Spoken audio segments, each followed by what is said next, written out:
14ই ফেব্রুয়ারি কি প্রকাশিত হতে পারে চূড়ান্ত ভোটার তালিকা? আপলোড করতে প্রচুর সময় লাগবে এবং লাগছেও। যে সময়ের মধ্যে পুরো এসআইআর প্রক্রিয়াটা চলছে সেটা কিন্তু খুবই টাফ ব্যাপার। ফলে এই নিয়ে কিন্তু একটা টেকনিক্যালি একটা সমস্যা আছে, যেটার জন্য কাজটা কিন্তু ডিলে হচ্ছে। যাদের ডাকা হয়নি তাদের সরাসরি তো তাদের নাম উঠে গেছে, তাদের নিয়ে তো কোনো সমস্যা নেই। আর পরীক্ষাটা তারাই দিচ্ছেন আর কি, যে লজিক্যাল ডিসক্রিপেন্সি যেটা বললেন, আর নো ম্যাপিং যাদের ছিলেন আর কি তাদের। ধরুন কোনো ব্যক্তির নাম উঠলো না, তাহলে সেই ব্যক্তির কি আর ভোট দিতে পারবেন না? বেশ কিছু মানুষ যারা এখানে বসবাস করে, অরিজিনালি বাসিন্দা এখানকার, হয়তো কোনো কারণে তাদের নথি নেই, তাদের কিন্তু নাম যাওয়ার বাদ তাহলে আশঙ্কা থেকেই যাবে। বহু বছর ধরে এখানে আছেন বয়স্ক মানুষ, প্রায় 80-র ওপরে বয়স, তার কোনো নথি নেই।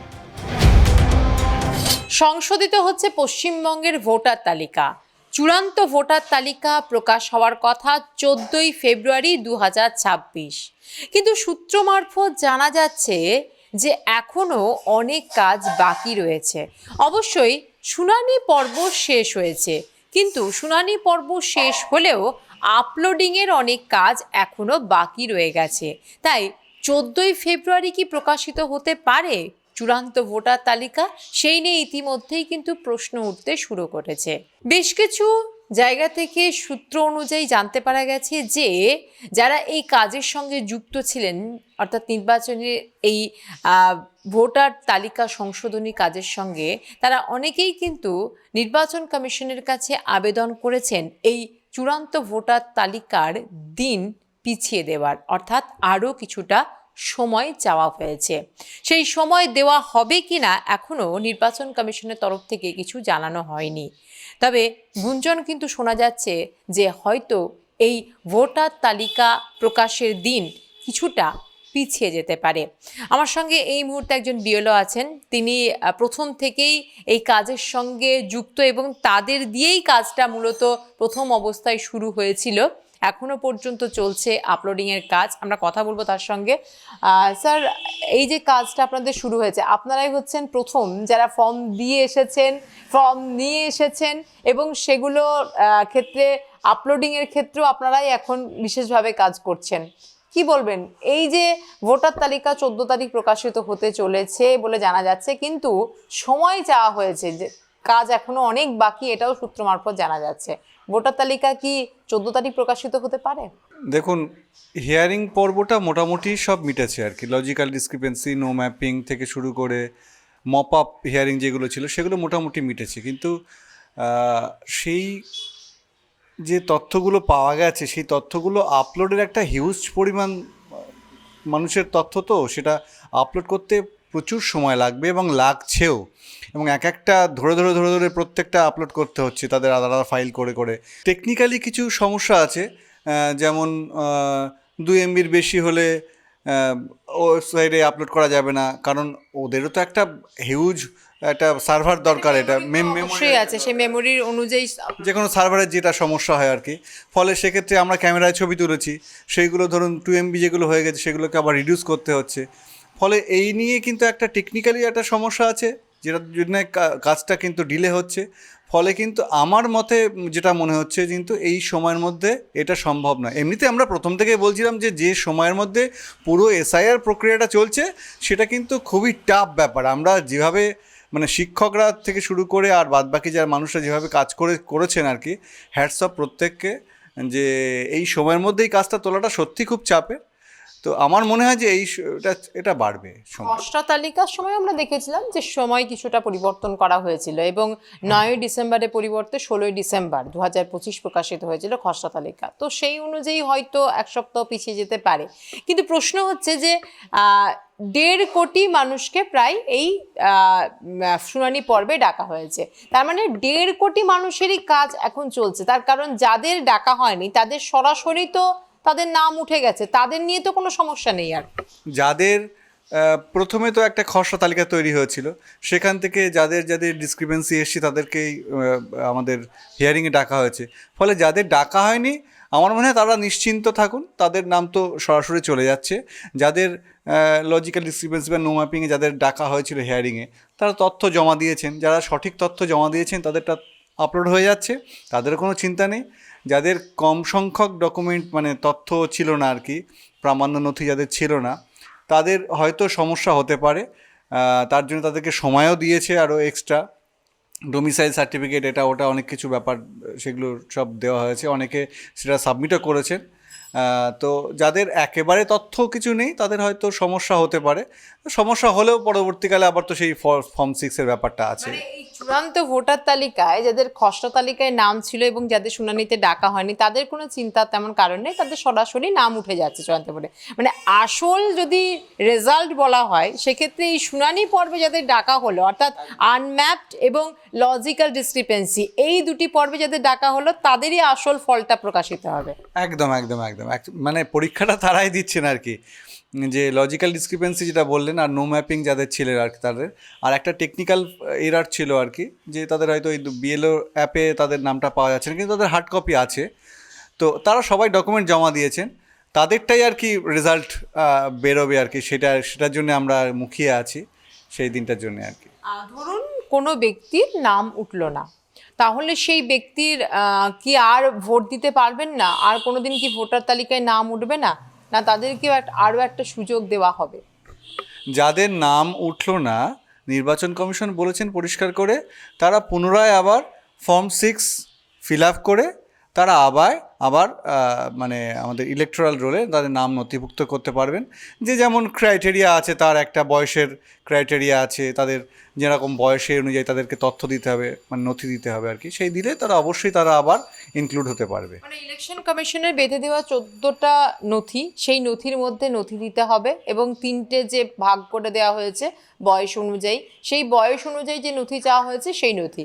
ধরুন যে এই যে শুনানি পর্বে ডাকা হয়েছে কোনো মানুষকে এবং সেই মানুষটি তার নথি বয়স অনুযায়ী দিয়েছে, কিন্তু দেখা যাচ্ছে তার নথিটি যথাযথ নয় বলে তার নামটি উঠলো না, কিন্তু তাকে আবার পুনরায় সুযোগ দেওয়া হয়েছে। সেই সুযোগটা কি তার সত্যিই কাজে লাগবে? তার কারণ সে কি নাম তুলতে পারবে? সে তো আবার ওই নথিই দেবে, তার কাছে আর কি নথি? তাহলে নির্বাচন কমিশনকে তো শিথিল হতে হবে, নইলে তো আর তার নামটা তোলা যাবে না। কিছু কিছু ক্ষেত্রেতে আমার মনে হচ্ছে অবশ্যই শিথিল হতে হবে।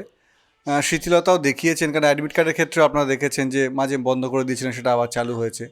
আবার কিছু কিছু মানুষের ক্ষেত্রে এমন আছে, আমার কাছে সেরকম এসছে, যাদের বাইরে থাকেন, তারা হয়তো বিহারে থাকেন, তাদের হয়তো ডকুমেন্ট সব সেখানে আছে, এই সময় মতো তারা যেতে পারেননি, আনতে পারেননি। অনেকে ব্যাঙ্গালোর থাকেন, অনেকে বিদেশে থাকেন, হয়তো পাসপোর্ট নিয়ে তারা তো সবসময় ক্যারি করবেন যারা বিদেশে থাকবেন, ফলে তাদের ডকুমেন্ট তো সবসময় তাদের সঙ্গে আছে সেখানে, ফলে সেখান থেকে তারা নিয়ে আসতে পারেননি আর কি। এরকম ক্ষেত্রে কিন্তু কিছু কিছু মানুষ কিন্তু তাদের সেই প্রামাণ্য নথি জমা দিতে পারবেন। শুনানি পর্বে আমরা দেখলাম যে যাদের লজিক্যাল ডিসক্রিপেন্সি বা আনম্যাপ ছিল তাদেরকে আপনারা শুনানির চিঠি গিয়ে দিয়েছেন, হিয়ারিংয়ের জন্য ডেকেছেন, আপনাদের একটা বিশেষ ভূমিকা ছিল। অর্থাৎ বিএলও এই মানে এই সংশোধিত তালিকা তৈরি করতে বিএলওদের একটা বিশেষ ভূমিকা, তারা এনুমারেশন ফর্ম জমা দেওয়া থেকে শুরু করে জমা নেওয়া এবং পাশাপাশি হিয়ারিংয়ের চিঠি পৌঁছে দেওয়া। কিন্তু চূড়ান্ত ভোটার তালিকা প্রকাশ যখন হলো তারপরে কি আপনাদেরও ভূমিকা থাকবে? আপনারা কি সেই সমস্ত ব্যক্তিদের কাছে যাবেন আবার, যে আপনাদের যাদের নাম হয়তো থাকছে না চূড়ান্ত ভোটার তালিকায় তাদের নাম কিভাবে উঠবে, সেরকম কোনো ইনস্ট্রাকশন আপনাদের কাছে এসেছে? আমাদের কাছে কসবা অ্যাসেম্বলিতে এখনও সেরকম কোনো ইনস্ট্রাকশন আসেনি, তবে আমার স্কুলের বজবজের ওই চত্বরে আমরা কিছু খবর পেলাম যে ওখানে এসছে যে যাদের এই হিয়ারিং পর্বে যাদের ডকুমেন্ট আপলোড হয়েছে, যাদের প্রমাণ নথিগুলো পাওয়া যায়নি সব কটা আর কি, তাদের ক্ষেত্রে আবার তাদেরকে একটা সুযোগ দেওয়ার ব্যাপার আছে। তারা বিএলওরা তাদের বাড়িতে যাচ্ছেন, যদি আবার কোনো নতুন কোনো নথি দিতে পারেন। চূড়ান্ত ভোটার তালিকা প্রকাশের আগে হচ্ছে, আমি বলছি পরে, চূড়ান্ত ভোটার তালিকা প্রকাশের পরে যে সুযোগটা দেওয়া হবে বলে জানা যাচ্ছে, সেই সুযোগের যে চিঠি বা আপনি সুযোগ পাবেন, সেখানে বিএলওর কোনো ভূমিকা থাকবে? দেখুন, বিএলওর ভূমিকা তো অবশ্যই থাকবে, কারণ আমাদেরকে মানে এই কাজের জন্যে নিয়োজিত করা হয়েছে, আমি সেটা বুঝতে পারছি। এখন আমরা এটা তো কন্টিনিউয়াস প্রসেস, তো সারা বছর ধরেই চলবে, ফলে নাম প্রকাশ হয়ে গেল, তারপরেও যদি কারোর অবজেকশন জানানো থাকে, আমার মনে হয় যে একটা পিরিয়ড দেবে যে যে পিরিয়ডের মধ্যে যে নাম প্রকাশ হয়ে যাওয়ার পরে হয়তো আমার নাম উঠলো না, কেন উঠলো না বা কী কারণে উঠলো না সেটা সেইটা আমাকে দ্বারা আর কি নির্বাচন কমিশনের কাছে পাঠানো যেতে পারে যে কেন আমার নামটা উঠলো না বা কী কারণে, তার জবাবটা আবার আমি দেবো হয়তো নির্বাচন কমিশনের হয়ে আর কি। ফলে সেই এইরকম একটা চলবে কিছু একটা সেই মপ আপের একটা ডেট মনে হয় থাকবে। জেনেছেন যে কার কাছে আবেদন করবে মানুষ যে তার নামটি ওঠেনি, যে চূড়ান্ত ভোটার তালিকায় তার ভোটার তালিকায় নাম তোলা হোক, তার জন্য কার কাছে আবেদন করবে? আবেদন বলতে আমাদের সব যা চিঠি আমরা অ্যাড্রেস করেছি বা ভোটাররা অ্যাড্রেস করেছে ERO 149 কসবা, মানে আমার কসবা অ্যাসেম্বলির জন্য আর কি, যাদবপুরের জন্য যাদবপুরের উনি যিনি থাকবেন তার আর কি। সুতরাং EROর কাছেই অ্যাপ্লাই করতে হবে আমাদেরকে, আমাদের যেহেতু অথরিটি তিনি। কিন্তু আমরা যেটা জানছিলাম যে একটা সূত্র মারফত জানতে পেরেছি যে জেলা শাসক বা জেলা নির্বাচনী আধিকারিক বা সিইও দপ্তর, এখানে তারা আবেদন করতে পারবেন যে কেন তাদের নামটা উঠলো না, তাদের নামটা তোলা হোক, এই নিয়ে আবেদন তারা জানাতে পারবেন। এরকম কোনো খবর আপনাদের কাছে আছে? প্রথমে একটা ওয়েবসাইটে সিইও দপ্তর থেকে একটা ওয়েবসাইটে ওদেরকে দিয়েছিল যে একটা নাম্বারও দিয়ে দিয়েছিল যে এখানে এই নাম্বারে আপনারা অভিযোগ জানাতে পারবেন, একটা ইমেল আইডিও দিয়েছিল সেখানে দিতে। অভিযোগের ক্ষেত্রে আমি চূড়ান্ত ভোটার তালিকার পরে যাদের নাম যদি না থাকে সেক্ষেত্রে এখনও পর্যন্ত তেমন কোনো ইনস্ট্রাকশন নেই, জানালে তারা আমাদেরকেই জানাবে, আমরাই সেটা উপরমহলে জানাবো, আবার উপরমহল আমাদেরকে জানাবে, আমরাই তাদেরকে জানাবো, এইটাই প্রসেস। কিন্তু থেকেই যাচ্ছে, কোনো মানুষের নাম হয়তো উঠলো না চূড়ান্ত ভোটার তালিকায়, তো সেক্ষেত্রে সে ডকুমেন্ট স্বরূপ আবারও হয়তো তার পুরনো নথিগুলোকে নিয়ে এলো এবং সে আবার নাম তুলতে চাইছে,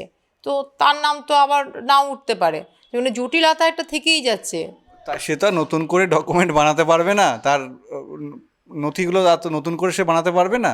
ফলে সরকার মানে আমাদের নির্বাচন কমিশনকে একটু শিথিলতা আনতে হবে এই নিয়মে, আমার মনে হয়। এটা না আনলে কিন্তু বেশ কিছু মানুষ যারা এখানে বসবাস করে, অরিজিনালি বাসিন্দা এখানকার, হয়তো কোনো কারণে তাদের নথি নেই, তাদের কিন্তু নাম যাওয়ার তাহলে আশঙ্কা থেকেই যাবে। মানে এরকমও হতে পারে যে কোনো ব্যক্তি হয়তো এখানেই আছে, একটা প্রত্যন্ত গ্রামে বসবাস করে, সে হয়তো ভাগ চাষি হিসেবে কাজ করে কারোর জমিতে, আর তার নিজের জমি নেই, সে হয়তো পড়াশোনাও তেমন করেনি, স্কুলের মানে 1-2 পর্যন্ত পড়েছে, অর্থাৎ তার কাছে মাধ্যমিকের অ্যাডমিট নেই, সে কোনোদিন বিদেশ যাওয়ার স্বপ্নও দেখেনি, তাই পাসপোর্টও করেনি, অর্থাৎ ওই যে নথিগুলোর একটা বলে দেওয়া হয়েছে যে এই নথিগুলো, তার কাছে তো কিছুই নেই, কিন্তু সে দেশের বাইরে, রাজ্যের বাইরে, কি গ্রামের বাইরে কোনোদিন বেরোয়নি, অর্থাৎ সে তো জেনুইন কিন্তু নথি দিতে পারছে না, সেই মানুষগুলো তো ভুক্তভোগী হবে।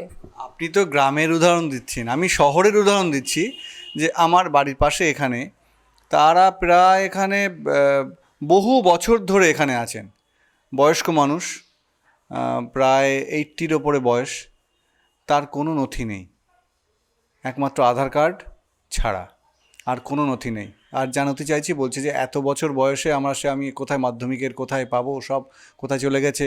আর লাস্ট যে বৃষ্টিটা হলো আমাদের এখানে, সেই বৃষ্টির জন্য তো অনেকে বলছে যে আমাদের সব নথি কোথায় চলে গেছে, জলের মধ্যে চলে গেছে, ভেসে গেছে, এই মানে ফলে গ্রাম তো ছাড়ুন, আমাদের শহর এলাকাতেই, হার্ডকোর সিটিতেও বহু মানুষের এমন আছে যারা বহু বছর ধরে এখানে বাস করছে, 20-30-40 বছর ধরে বাস করছে, কিন্তু তাদের কাছে ওই আধার কার্ড ভোটার কার্ড ছাড়া আর কিছু রাখেননি, পড়াশুনো নথি লাগবে না, 80 বছর 90 বছর হয়ে গেছে, তারা জানে তাদের আর ওই ডকুমেন্টের আর কোনো কাজে লাগবে না।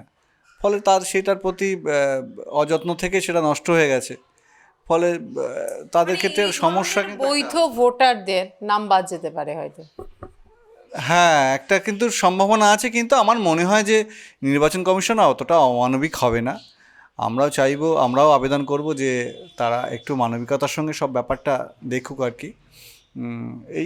এই পরস্পরের মেলবন্ধনে আশা করি ব্যাপারটা উতরে যাবে সবটাই। মানে এই যে 1.5 কোটি মতো মানুষকে ডাকা হলো, সেই 1.5 কোটি মানুষের মধ্যেও যারা বৈধ ভোটার আছেন, সেই বৈধ ভোটারদের মধ্যেও বহু মানুষ হয়তো চূড়ান্ত ভোটার তালিকায় নিজের নাম দেখতে পারবেন না, কি বলবেন?